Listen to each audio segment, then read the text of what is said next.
Intro music. Wait, that's not it. What? He's no good to me, Dad. Intro music. Intro music. Bounty hunting is a complicated profession. You know what's less complicated this week, Rob? What's Coming that? in after that, because we're finally getting the kinks out of all of our technology, and I can actually hear that this time. You heard it this time, which Rob is did great. Rob did some work over this week. He's really on it. He's good at homework. I didn't do anything. I just show up. That's the great thing about being me. The most important homework, though, because you have an amazing drink this week, I hear. I do. We are very excited about the drink because we ask y'all a lot to like make us some drinks for this podcast, and there are a couple of you who have risen to the call, and the couple of you I'm talking about are my wife. My wife is making drinks for us an awful lot, and we're going to talk about that in just a minute. But we're back again for yet another episode of Banter Beskar Bantha Milk. A Star Wars podcast, right? Star Wars podcast. Well, right. Mandalorian we started, but sure, very few information about very few. Did I just say that? Very few. It's the end of a school year. Little's the end of a school year. A little bit of information about the Mandalorian, so we're expanding. That's right. That's right. So we are coming at you. We're all over the place. You can catch us on first of all on Facebook and Instagram at Bantha Milk Podcast. Rob over here. I don't know which side of the screen he's on your screen, but Rob is our master of social media. He's posting all sorts of Star Wars quotes and facts and interesting tidbits that you should check out. We are at Bantha Milk Podcast on Facebook and Instagram, at Bantha Milk on Twitter, right? If you want to tweet at us. And Rob, we have our very own domain name now, don't we? A whole .com and everything. We're made it. GeoCities anymore. We've made it. No Angel Fire websites for us. We're not. We are banthamilkpodcast.com. Check us out. We're putting articles in there that have not that they don't have anything to do with our show, but separate articles. Then I'm going to be. I know a lot of you are like throughout the week. When you're between shows, you're really thinking, what is Nick thinking about Star Wars today? Right. What are Rob's thoughts about Stormtroopers today? Right. And you can check out Rob's thoughts on Stormtroopers. Yes. And why they're such horrible shots. I have a whole article up there about why they're horrible shots. That's right. And it's all from up here. I didn't get any of this information from anywhere else in the universe. That's scary. The stats I got from the universe, but the ideas were all mine. It's a horrifying idea. It is a horrifying idea, but you gotta check it out. Yeah, you check it out on our website, because not only are we legitimate enough now to have a website, but we are legitimate enough that we have joined a family. We have podcasting family. And Rob, why don't you talk about our new podcasting family? While I take a couple sips of this, first of all, I'm going to show you this drink before I demonstrate. I talk to you all about it. What's on top? Those are cherries. Those are cherries right there. The real cherries, not those maraschino Johns. Not maraschino. These are cherries. Yeah. So you go ahead and chat about our new family while I start. I will do that. So we are now part of the Ears Up community. Ears Up podcast. Check out their website, earsuppodcast.com. They have their own podcast as well, which is amazing. It's all about Disneyland. They talk about that all the time. There's another show in there called The Supreme Resort, which is Disneyland versus Disney World. They pick a ride or an event or the monorail or something like that, and they have a debate over which one has a better monorail or better ride. Have you been to both, Rob? I have. Yeah. What are your thoughts? Well, the California one, I love it for the nostalgic because it's the first one. It's older. I'm nostalgic. Same thing. I've visited a lot of baseball stadiums, and I like the oldest ones the best because I love knowing that 100 years of people have played baseball in there. Sure. Same thing with Disneyland. Like this was that guy Walt. I don't know if you ever heard of him before. Walt Disney, his name is. I think he went by Walter. He went by Walt. Yeah. It was his baby. This is what he wanted. So he had a lot of his hands in everything in Disneyland, and then unfortunately, the Florida project was building as he passed away. So he didn't have as much to do with Disney World as Disneyland. Disney World is much bigger. I've been to Disney World numerous times because we're on the East Coast. It's much easier to get there. Oh yeah, for sure. I've only been once. I've been to both. I went on band trips, in high school. So I've never really been on like a trip, like, with me and my wife to go to Disneyland or anything. So I don't have a whole lot of basis for comparison. I'd love to finally go as an adult now, but yeah, when you don't have kids, it's hard to justify the money. it is very expensive. Both ways, it's very, very expensive. Yeah. So check them out as well. Also, on our webpage, we have links to their web pages, and we have links also to their Patreon page, which any amount is amazing. If $1 a month, $2 a month. Yeah, if you don't know what Patreon is, basically, us artists, we for years have been, we need patrons, right? So we need people to help us to make content. So if you go to their Patreon and you listen to their podcast and you really like their stuff and you want to support them in any way, even $1 a month can go to help out, making new content and videos and stuff like that. So, it's enough so much so that, you're seeing us here. That's right. We're seeing you here. So any bit helps them, and they like to help us too. Yeah. And you're going to see us on a couple of their shows as well. Tomorrow night, Rob and I, tomorrow night? What day tomorrow is it? night, yeah. Today's Tuesday, Wednesday. All right. Tomorrow night, Rob and I are going to be on one of their shows, which is the Supreme Resort tomorrow night. They're doing a game night on their Facebook group. So go to Facebook, check out their group page for Supreme Resort. They're doing a game night on there. So that should be a lot of fun. We're going to be joining in. Hopefully not embarrassing ourselves too much. Whatever. That's to be determined. Yeah. We drink more on our podcast than they do on theirs, though. So right. But if you become a $5 member on Patreon, then you get the Ears Up Secret Show, which they drink on there. There you go. And they also are doing this Quarantiki room just strictly on YouTube. So you check out all their stuff. Rob's a super fan. He's an Ears Up super fan. So I love them because I love Disney, and that's why I reached out to them, because we're Star Wars. Star Wars got bought out by Disney. They're Disney. We're Star Wars. So I thought it was a perfect meshing of the two. You're right, man. They liked our personality enough that they said, "Sure." I know. I don't know that I trust their judgment on that one, but anyway, I have been sipping on this drink, so I need to start talking about. Why don't you talk about your drink before I talk about mine real fast? 21st Amendment Hell or High watermelon. It's delicious. That's right. It's a watermelon beer. It's really good. 21st Amendment, a sponsor of the Ears Up Network. That's right, which is great. That's why. Meanwhile, here I am drinking a concoction that my wife made. Now, here's the deal. Again, because of the coronavirus lockdown. By the way, in case you were unaware, we're still in the midst of a international health emergency. Yeah. So we haven't been going to the liquor store as much. Also, mostly because we're in the process of buying a house, and so we're just not spending money all that much. So we've been kind of trying to figure things out. You might remember last week it was just kind of, I had some whiskey, Rob had some beer. So today I was like, no. I haven't gotten anything. I'm having a Star Wars drink today. So I was going to go to the liquor store, and my wife Pagan, who's been on the show numerous times, she said, "You know what? I got you," and she made me a drink. And this is the drink right here.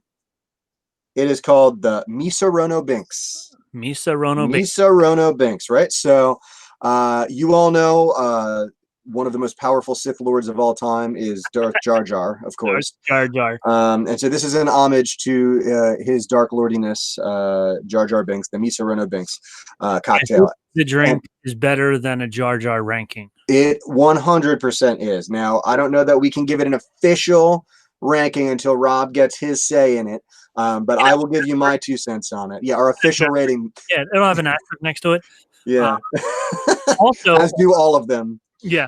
On our webpage, I am compiling a list of all of our rankings onto one page as well. So that will be coming out in the near future. We might need the help of some of our fans with that too, because even that is all over the place. But anyway, the Meesarono Binks, let's talk about what is in it, because I have never had Disaronno before, but my wife is a fan of Disaronno. Have you ever had Disaronno?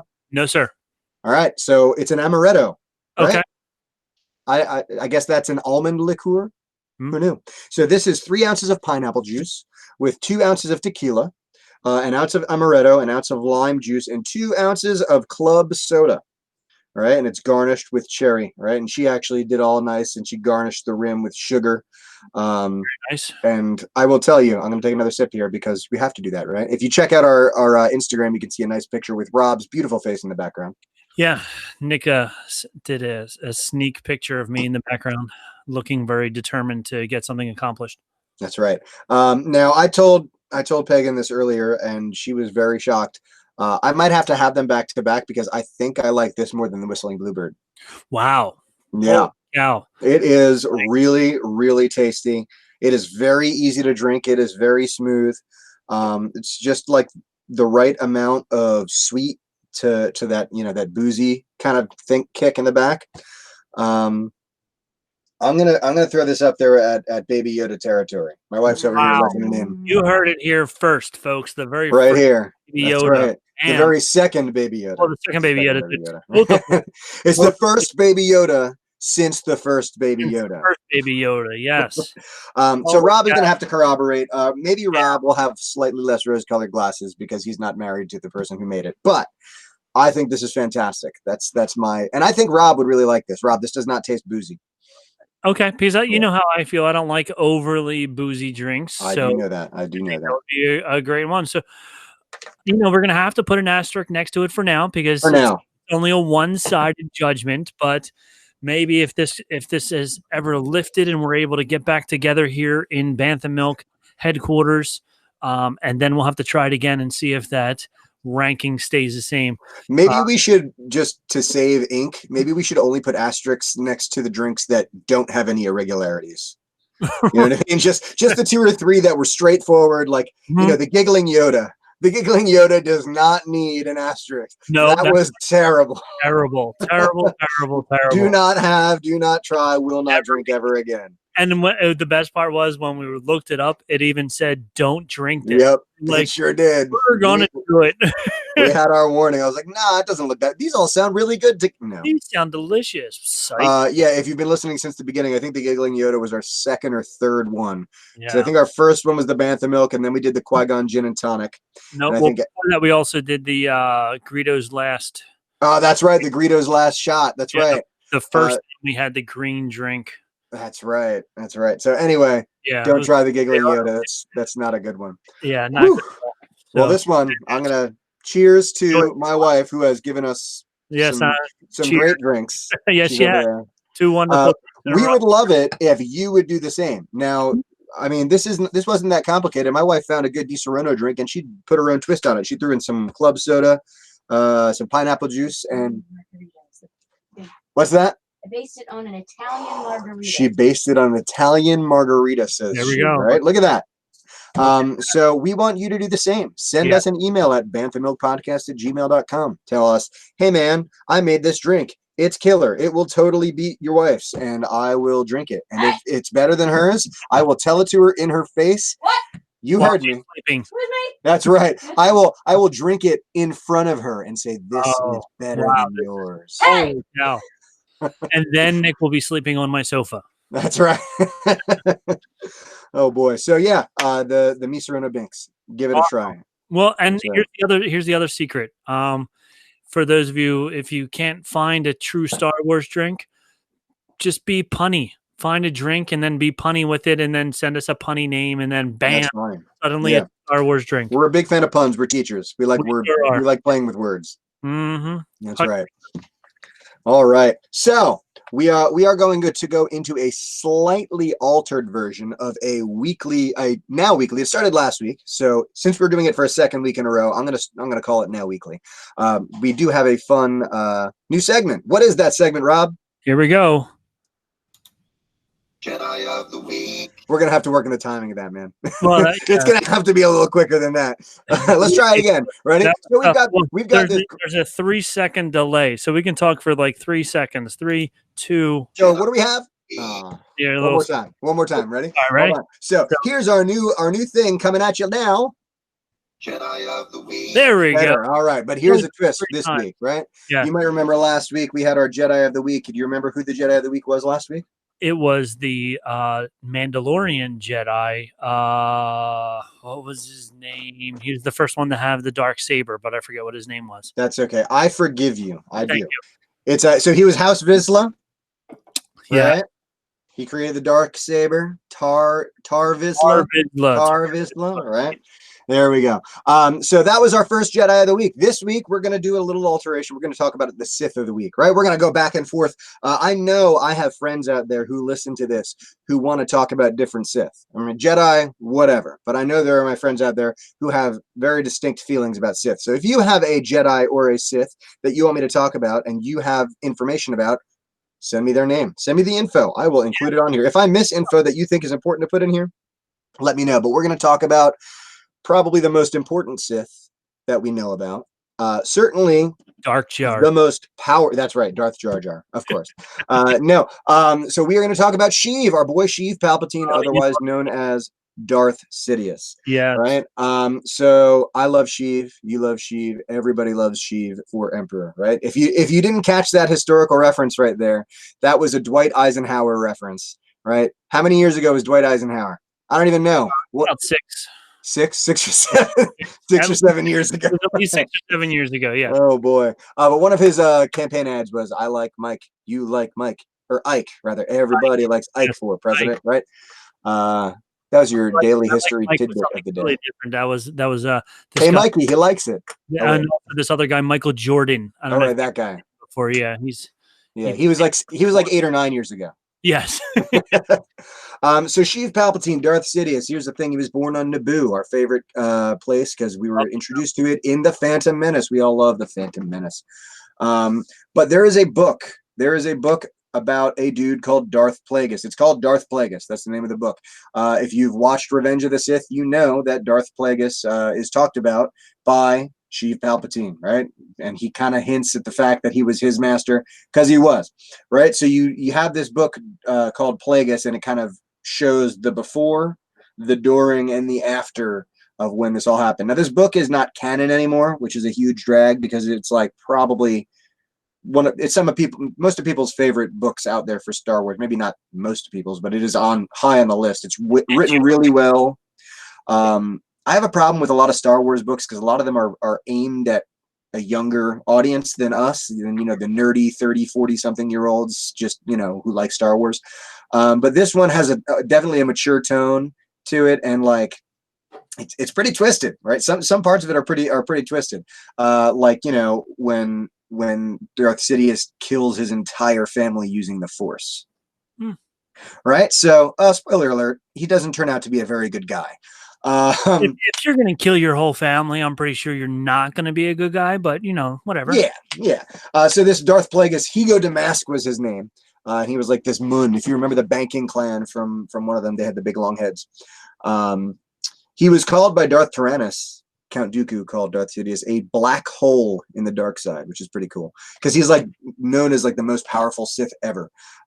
Mace Windu and Yoda were like considered the only people who could like even touch him as far as fighting goes, which is kind of a bummer because the Mace Windu Palpatine scene is like one of the most disappointing lightsaber scenes in the prequel trilogy.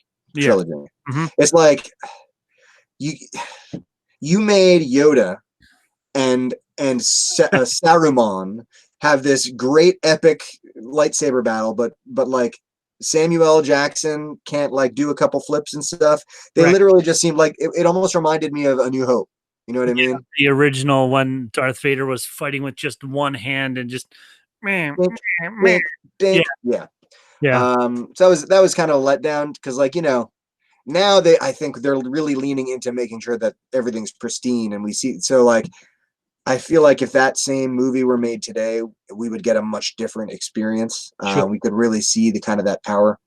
I mean, just to give you an example of the sort of power Sidious was dealing with, we all saw in The Rise of Skywalker, right? When at the end, he sucked the life out of the dyad of the Force and then just unleashed lightning on the world, right? Everybody.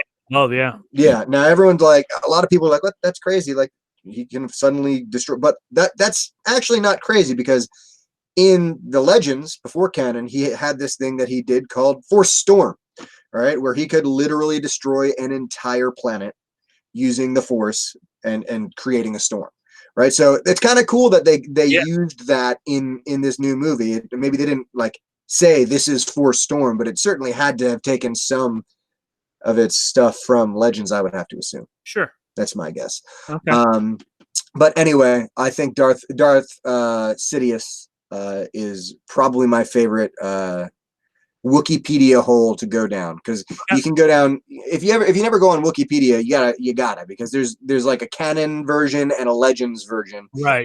for every single entry, every character and every entry. Yeah, and so like you have to learn 2 different histories of every character. Yeah. But it's worth it because he's a pretty cool guy. Anyway, that's our Sith of the week, our very first Sith of the week. Okay. It is Sheev Palpatine, Darth Sidious. If you heard anything that you thought was wrong, which is possible, Louis.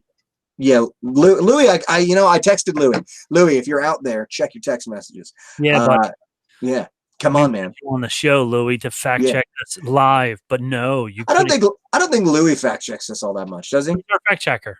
I thought that was Doug.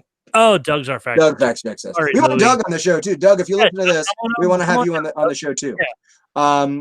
So anyway, there we go. Jedi of the week. There it was, right there. He really got the timing on that one. He was ready. I saw him like a minute ago. He was like queuing it up. Yeah. Anytime now. Anytime. All right. So, do we have any Star Wars news this week? I have a little bit. There's not a lot.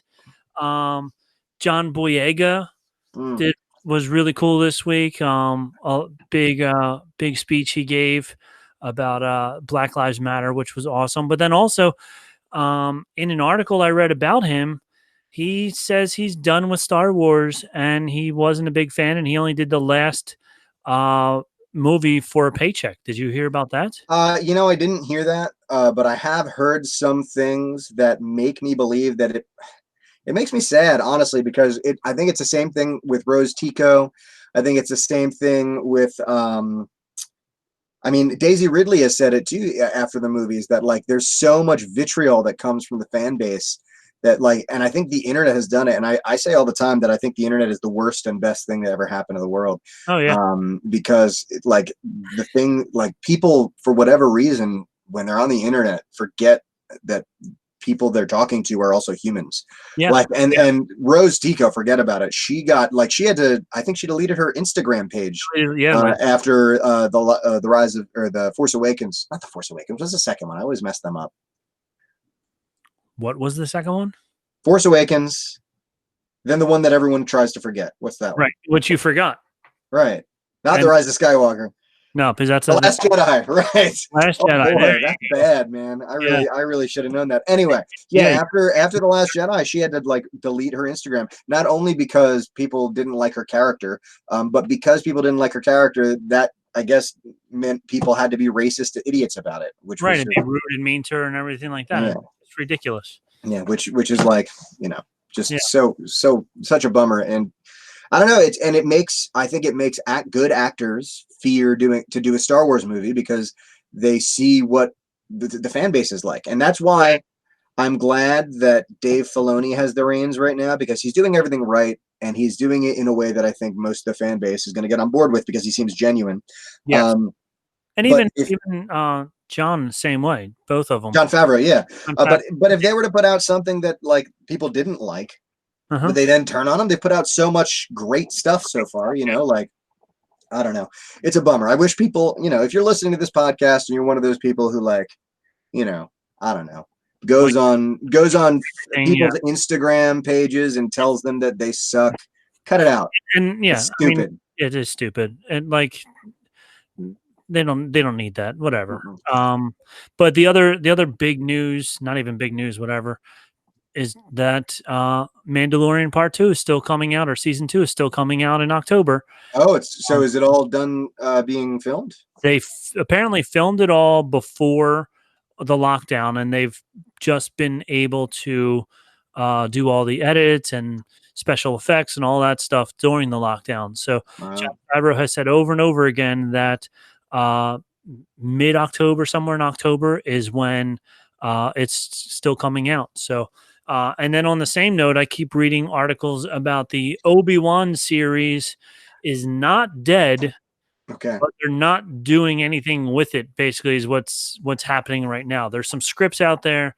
There's some confusion as to who's going to be directing, who's going to be writing, all kinds of stuff like that. So I believe that's called production hell, right? Yeah, Like pretty much. I think I've and this is honestly I've read like enough Wikipedia articles to know that like there's like this term called production hell where like things just kind of and they could stay up there for years and years. There are some great movies that have come out. I can't think of them off the top of my head, but they were in production hell for like 10 years before they finally got greenlit. So let's hope that doesn't happen. Studios and stuff like that and whatever. Yeah.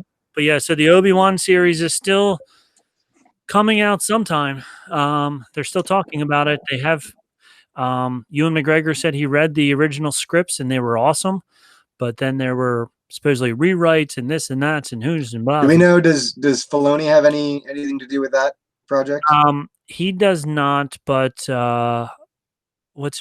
who's in charge of all of it's not Deborah Chow, is it? No. Not Deborah Chow. Oh, Kennedy? Yes, Kathleen Kennedy. Yeah, she's still like because she's in charge of all of Star Wars as a whole, so she still has some meat and potatoes in there somewhere. But yeah, so that's that. So they're basically the only thing. Oh, that and have you seen all the articles about the original Baby Yoda drawings? No. So there's sketches that were released of the original Baby Yoda drawings. Not nearly as cute as what came out. Oh.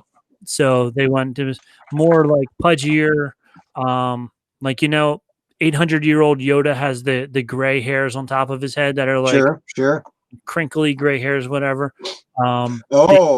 Yeah. So some of that. Oh boy. Yeah. So they made a good choice by going away from that and going with something much cuter. Yeah. If you're listening to this right now, check out our Instagram later on because we're gonna post these because boy.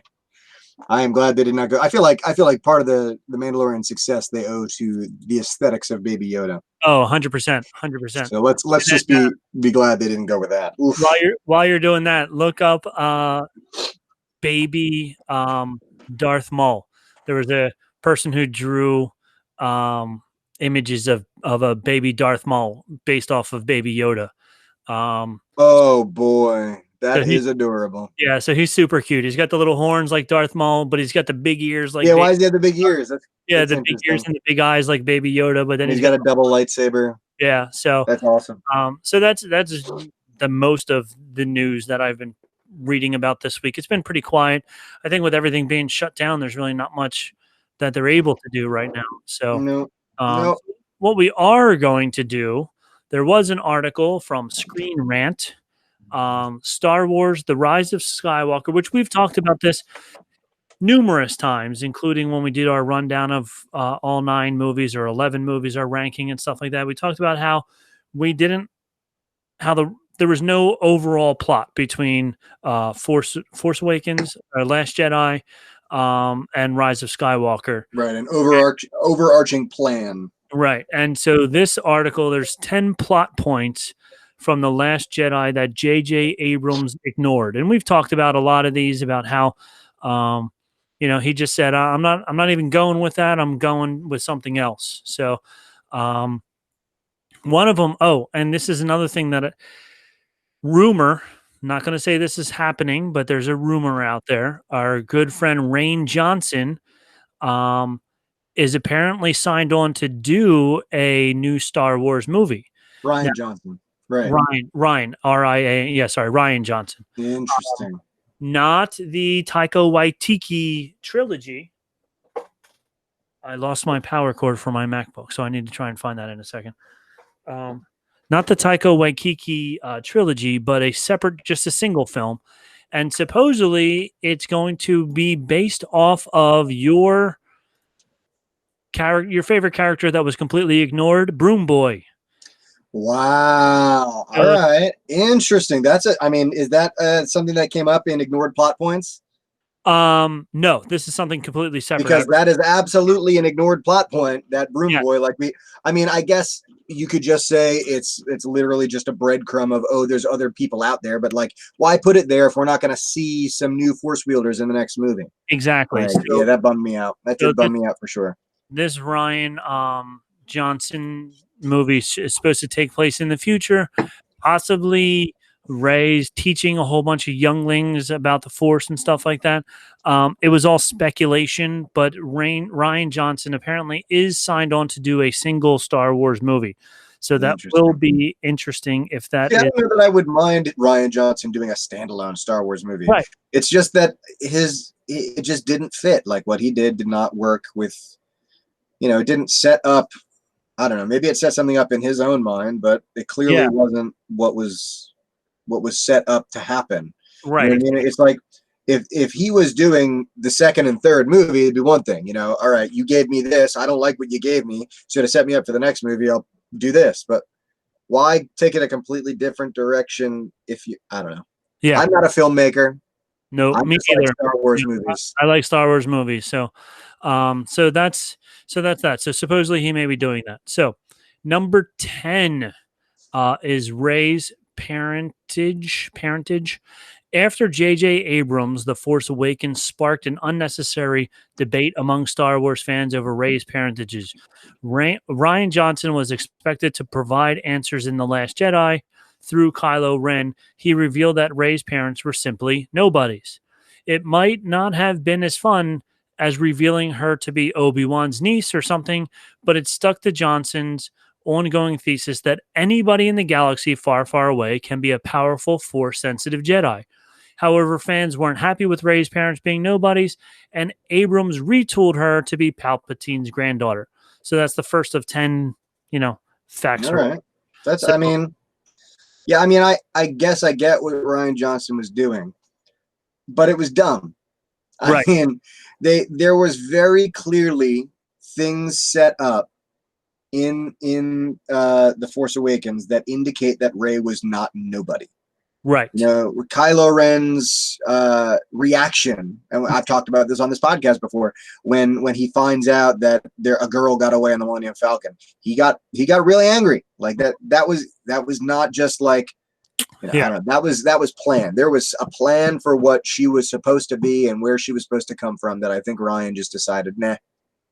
I was hoping all along that she was going to be something like Obi-Wan's granddaughter and Luke's daughter. Like somehow Obi-Wan had a daughter that married Luke. They had a kid, and that's who Rey was.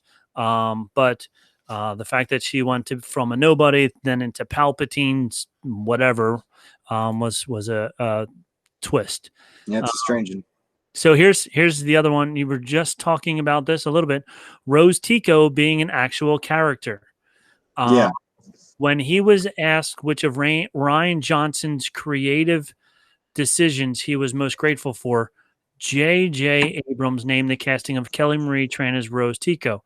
So it's strange that he did next to nothing with Rose in Rise of Skywalker. It seems like you have grown an arm out the side of your head.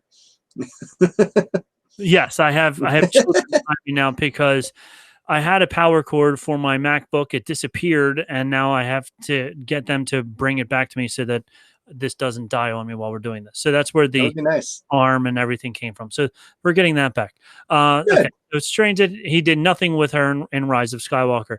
Train laughed out loud when in an interview asked about Rose's arc because Rose didn't have an arc. She got off to a promising start in The Last Jedi as an audience surrogate, a sort of every woman figure embedded in the Resistance, but she barely even showed her face in The Rise of Skywalker. So, I don't know. I didn't mind her character. I thought it was kind of shoehorned. I mean, I thought that whole, go to the casino and see how terrible the galaxy is. I mean, the whole movie just kind of seemed like Ryan Johnson's statement. You know what I mean? Right. And so I wasn't always just a big fan of her character to begin with. But I mean, it is weird that she played such a big role and then they just kind of nothing. But also I had heard that part of that reason is they had planned for her to do a lot more with Leia, and because of Carrie Fisher's death, they had to cut a lot of that out. So I don't know. So, and then that goes into 8, which is Finn and Rose's budding romance.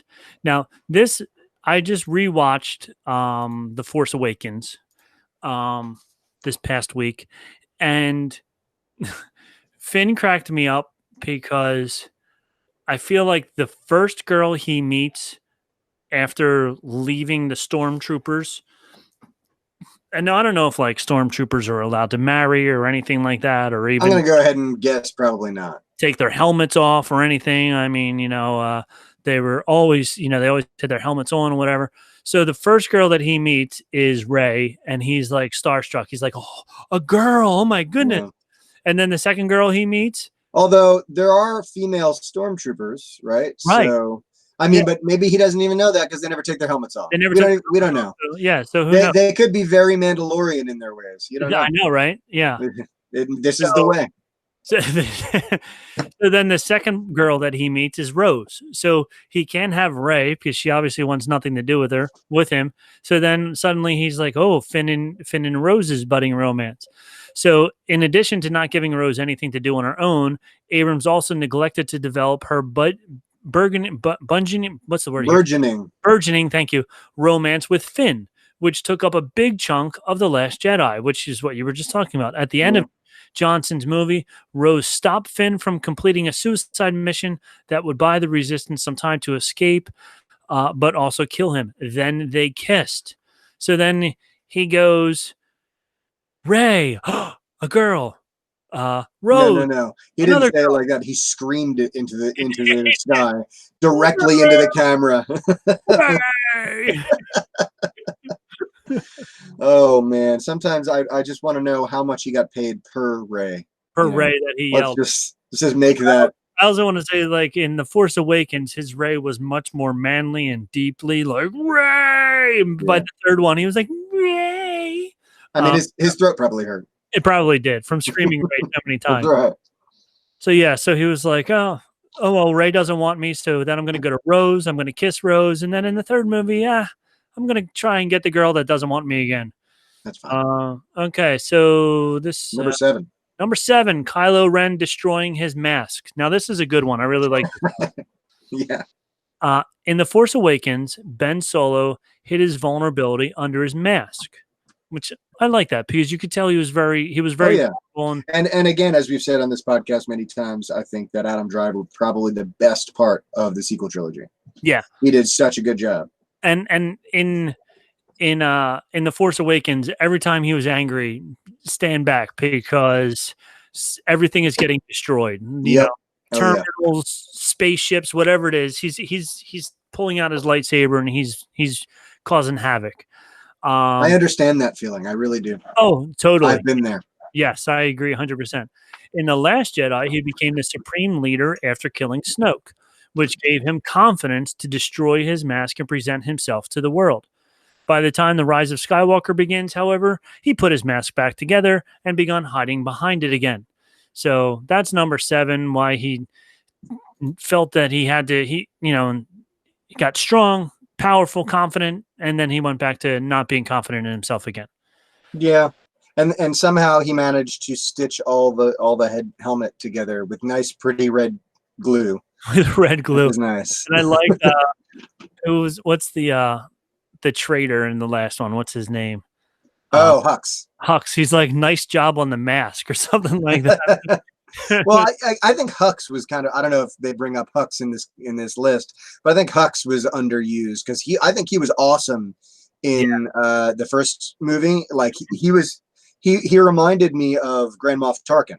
Yeah. You know what I mean? In that he was this cool, level-headed military guy who wasn't like intimidated by Kylo Ren, just like Moff Tarkin wasn't intimidated by Vader. In fact, Moff Tarkin outranked Vader. Yeah, technically, and that seems to be that Kylo Ren certainly didn't outrank Hux in the first one. They were bickering at each other, and I don't know. So it just seems to me like once the second and third one came around, they changed his character to such a shrewdy little. I don't know. I didn't, and it was a bummer for me because he was turning like more like jealous of Kylo because look at that because Kylo Ren was.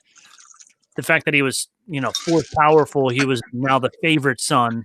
So it's almost like they were two kids vying for dad's attention.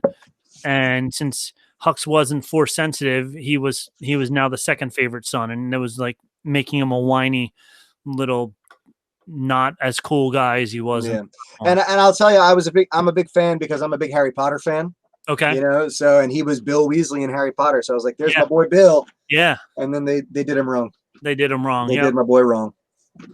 Number 6, letting the past die. There have been arguments about whether or not The Last Jedi is actually about letting the past die, since the sentiment is expressed by the bad guy.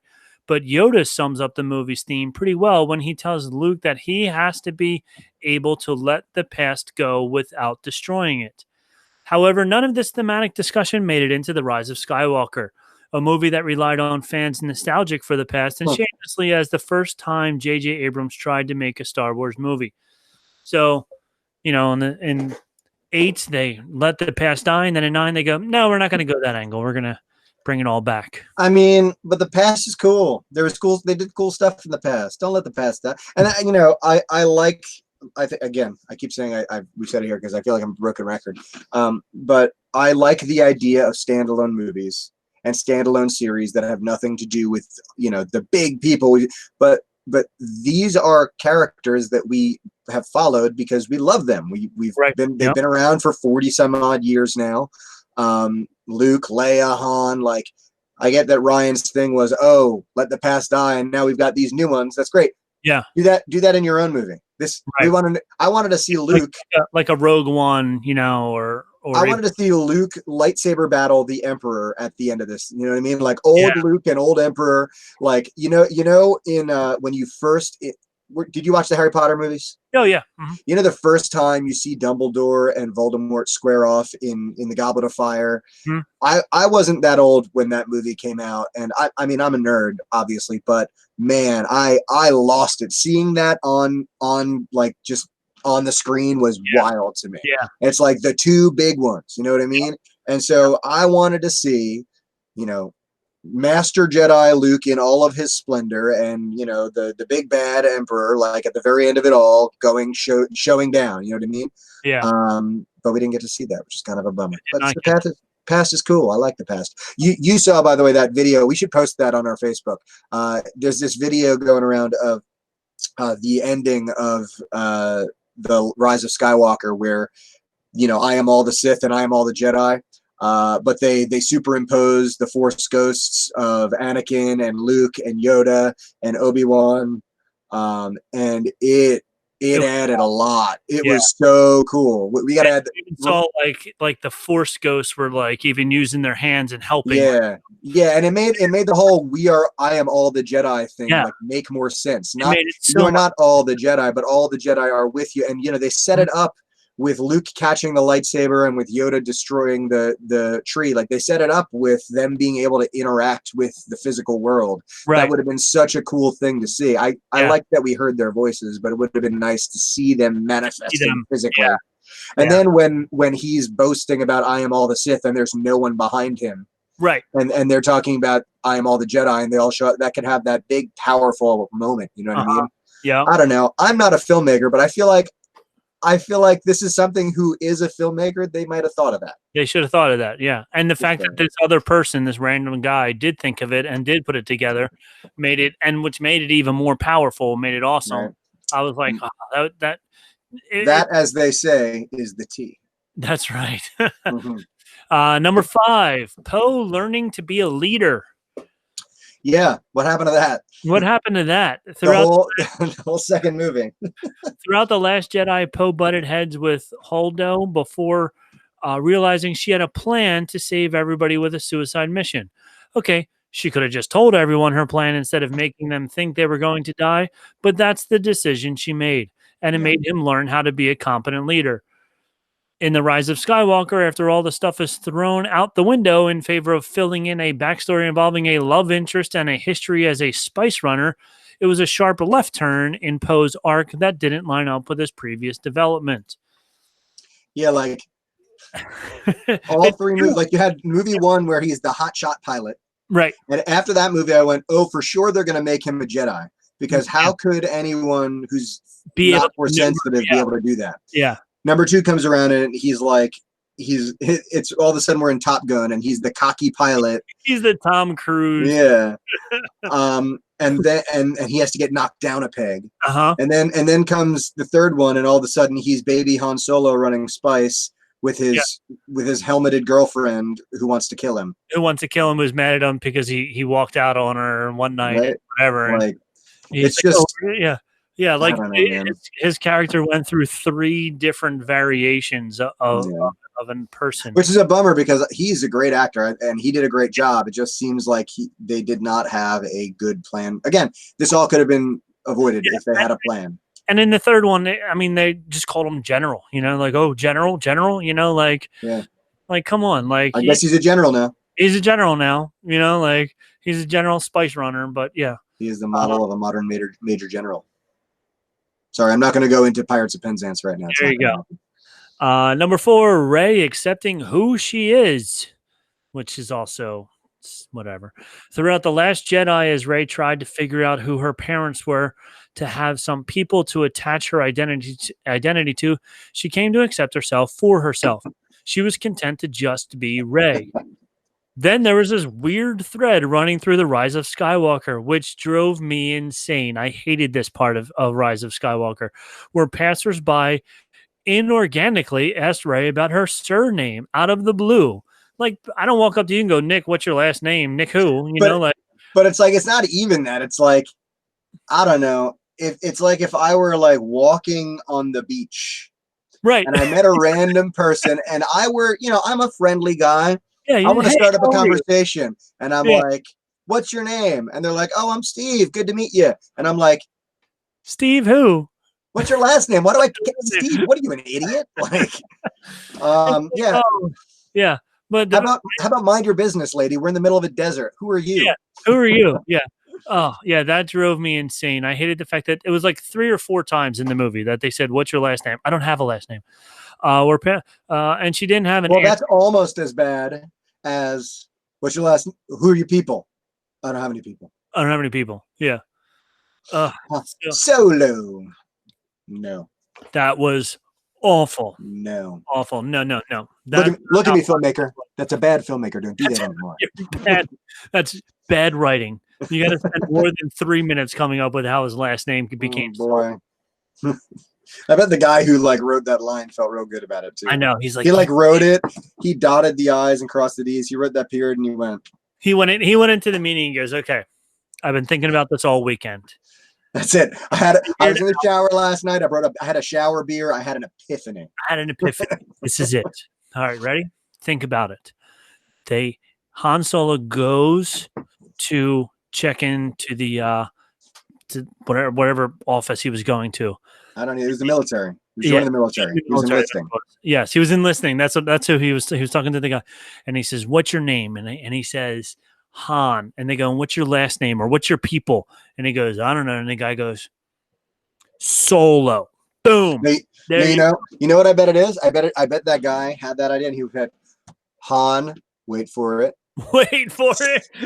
Wait for it. You're like, here it comes. Bro, we know what it's gonna be, man. It's gonna be Solo, right? It's gonna be Solo. No. Hold on. Wait till you get to the backstory. The backstory. Right. No, really. Nobody. No. There's nobody there. Boom. Really sad. Really sad about that. Anyway, were we going on number 3? Number 3. Yeah, we're all the way up to number 3 already. Making Kylo Ren irredeemable. Simply by the fact that he was another masked villain with an evil empire and a connection to the Skywalker bloodline, Kylo Ren was always earmarked for a redemption arc. His make-or-break moment came in The Force Awakens when he killed his own father, which I hated that scene, by the way. It was sad.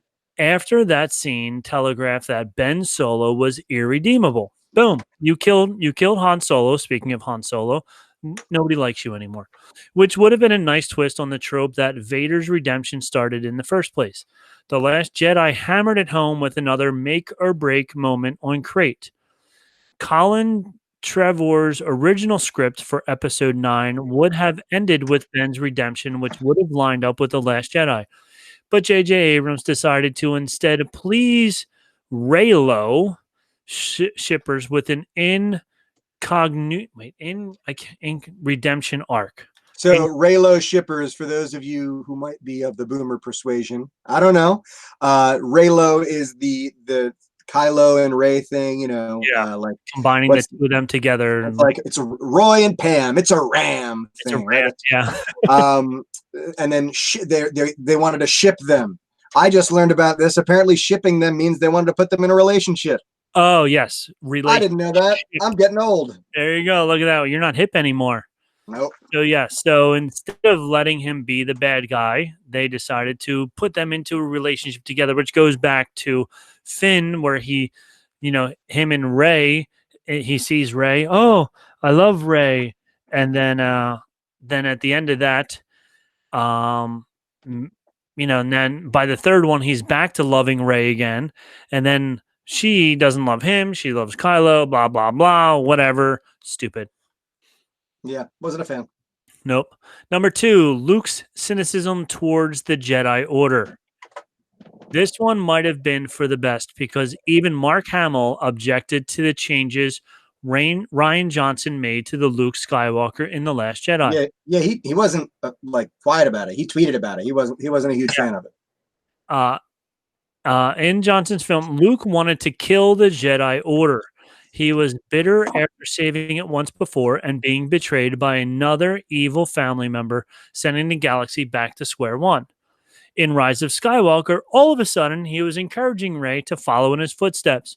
His Last Jedi sacrifice might have motivated this change of heart, but it was pretty jarring. 180 clearly designed to get fans back on side. So, but you said, Luke was tweeting about it as well, saying he didn't like that. So he was happy that they switched that all around. But yeah, he definitely had a much more positive outlook on things after he died, for sure.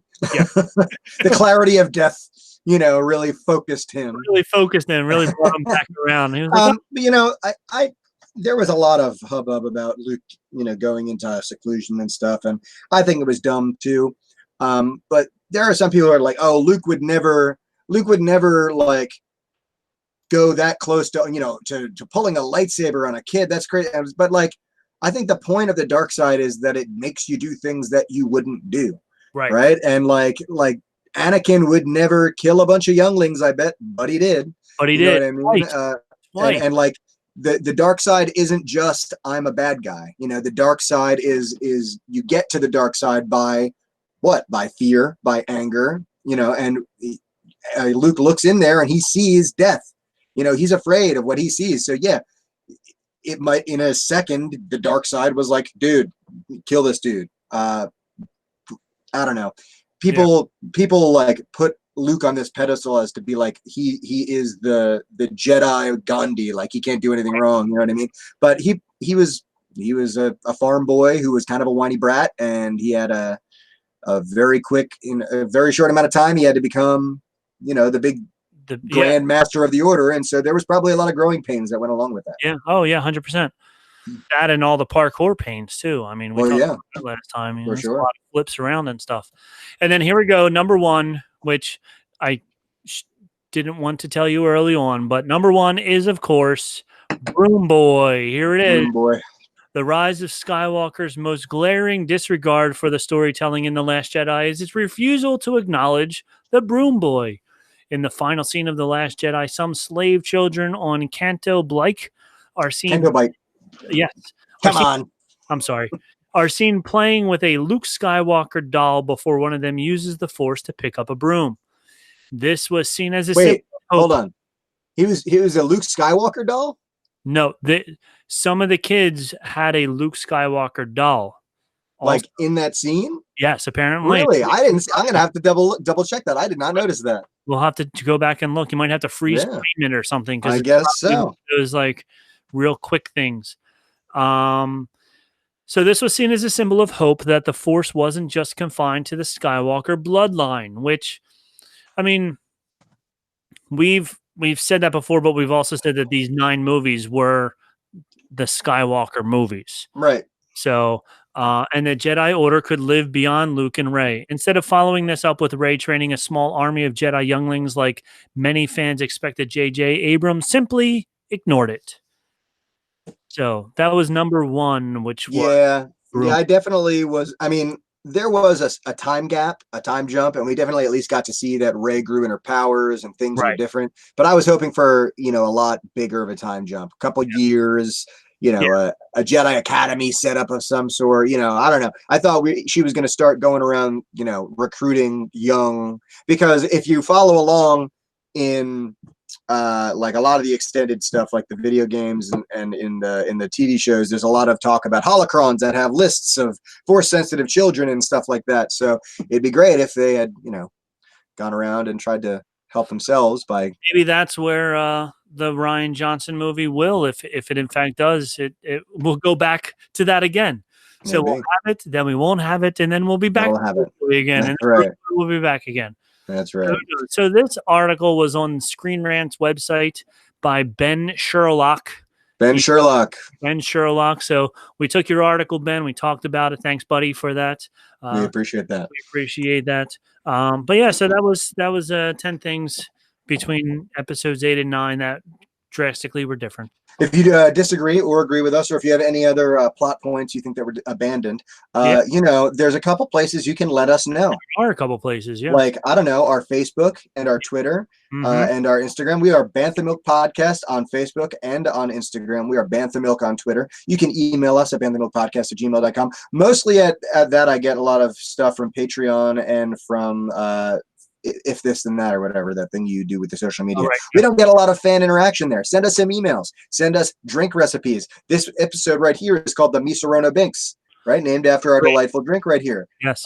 We want you to send us our next drink. Yeah, send us a drink. Make it happen. Yeah. We could talk about it, and you can become worldwide famous for making the next. Yeah, you could be one of the few and the proud that get to have a drink on Bantha Milk Podcast. And we're still fledgling right now. We're going to the top. We're going one day, and you could get in on the ground floor. All you need to do is send us a drink. Yes, please do. And you can be part of history. Bantha Milk history. Bantha Milk history. That's it. So, but anything else for the good of the order, mister? I don't think so. Taika Waititi. I like him. He's going to be supposedly they're casting him to, or not casting him, but letting him get a 3-movie deal. So we like that. We like that. Absolutely. In The Mandalorian, he was great as a director in The Mandalorian. Yes, indeed. So rumor has it that he may be getting the next 3-movie deal.